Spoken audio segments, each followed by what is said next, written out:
Happy Tuesday, guys. I hope you enjoyed our story yesterday, The Dinosaur. Today, we're going to be reading about discovering dinosaurs. And this goes a little bit more into depth about the history of dinosaurs and how we discover them now. Okay, you ready? So this is Discovering Dinosaurs, written by Kira Freed. Now, when we look at the cover of this book, is it fiction or nonfiction? I'm going to give you a second to think about that. You guys should have said nonfiction, and why? Think about that. Why is it nonfiction? Well, first off, we do see here in the picture, it's a real picture, so we can guess that it's nonfiction, and it's talking about discovering dinosaurs, so it's probably going to give us some information about the dinosaurs. So let's see about that. So, oops. Ooh, glitch. All right. So Discovering Dinosaurs, written by Kira Freed. Our focus question for this is, what are fossils and how have they helped us learn about dinosaurs? Some of you already know what fossils are. Keep that in your head.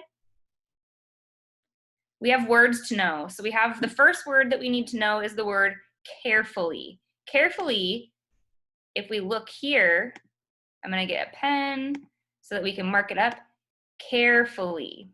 Carefully means to do something very, very gently. Not harmfully. You're going to do it so that you don't hurt somebody or something. The next word we have is dinosaurs. Dinosaurs, we know what those are. The giant animals that lived long ago. I'm going to say fossils for last. We have museum. Say it with me, museum.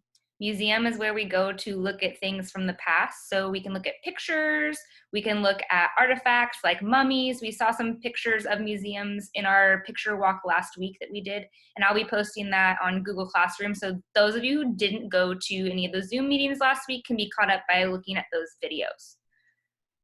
Scientists. Say with me, scientists. Those are people who study things of the past or even things of the future. We have skeleton. Say with me, skeleton. Skeleton are your bones. So every single living thing that is a mammal has bones. So we are a mammal. We have warm blood. We have bones. So do dinosaurs, or so dinosaurs did. And the discovery of those bones in the ground after years and years is fossils. The discovery of the bones in the ground from the dinosaurs. All right. So we know it is for sure nonfiction. We have a table of contents with different sections. So we have finding fossils. That means finding bones. And here we have pictures of fossils. We have learning from fossils. What do we learn from them? And how long ago? And then the glossary. Remember, the glossary is where we can find information about those different words that we saw. You ready? Let's get started. Finding fossils. How do we know dinosaurs lived on Earth?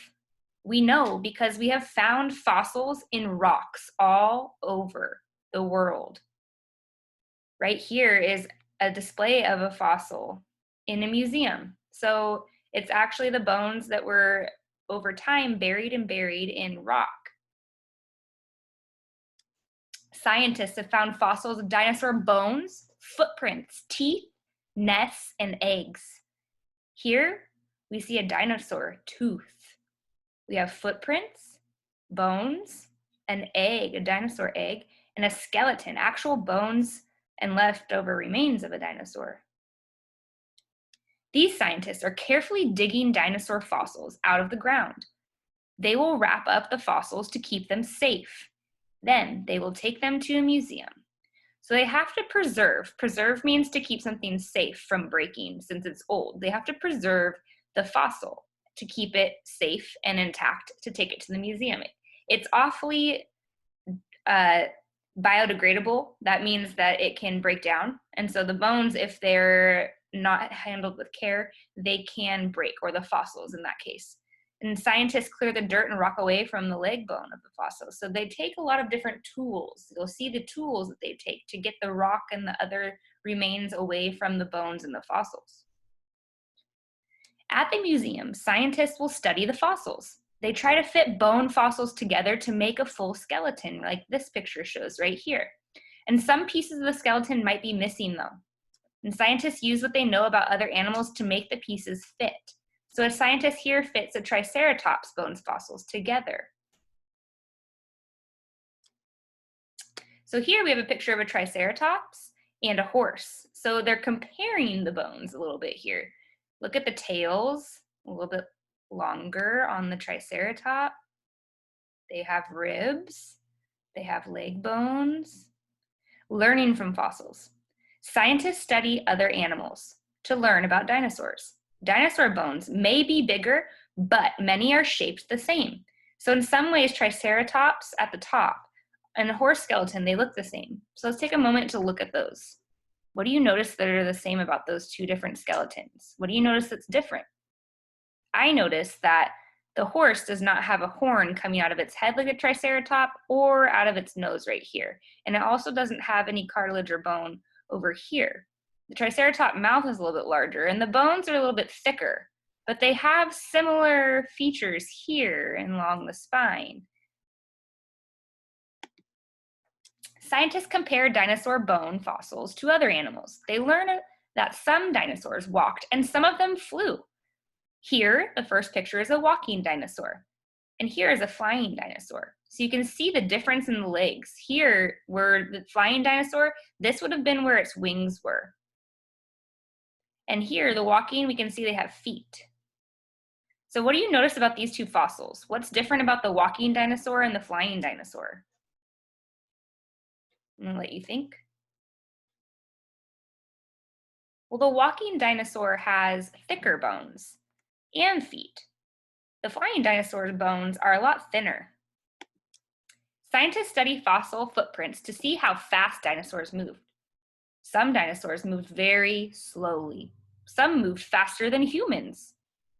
Can you see the two sets of fossil footprints in this picture? One has 3 toes and the other one has larger pieces here, much deeper. Scientists study fossil teeth to learn what dinosaurs ate.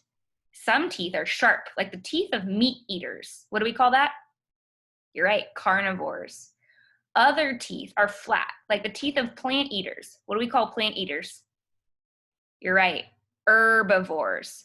Carnivores are meat eaters with big, sharp teeth, and herbivores are plant eaters with flat teeth.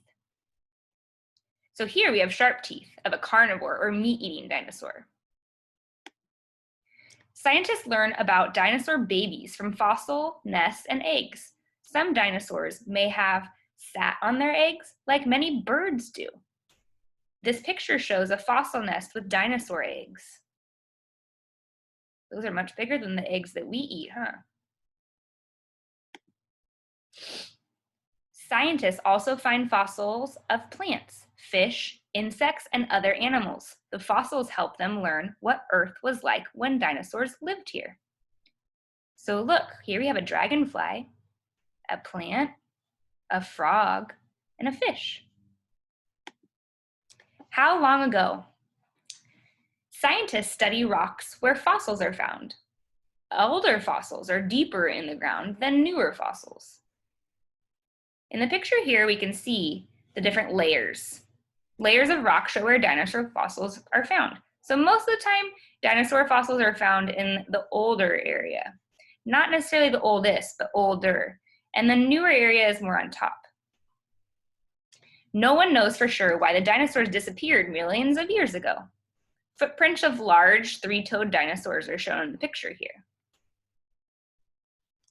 And here's our glossary. So if you want to read a little bit more about the different terms, we could read this, but I'm going to stop sharing my screen.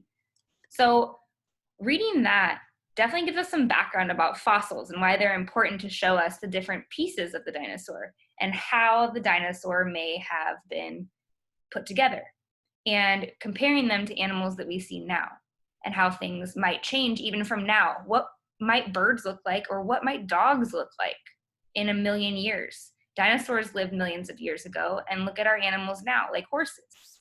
After you're done listening to this video, make sure that you go and take the quiz on discovering dinosaurs, and I will see you tomorrow for our next book, okay? I'll see you, and I hope you guys have a lovely day. Bye.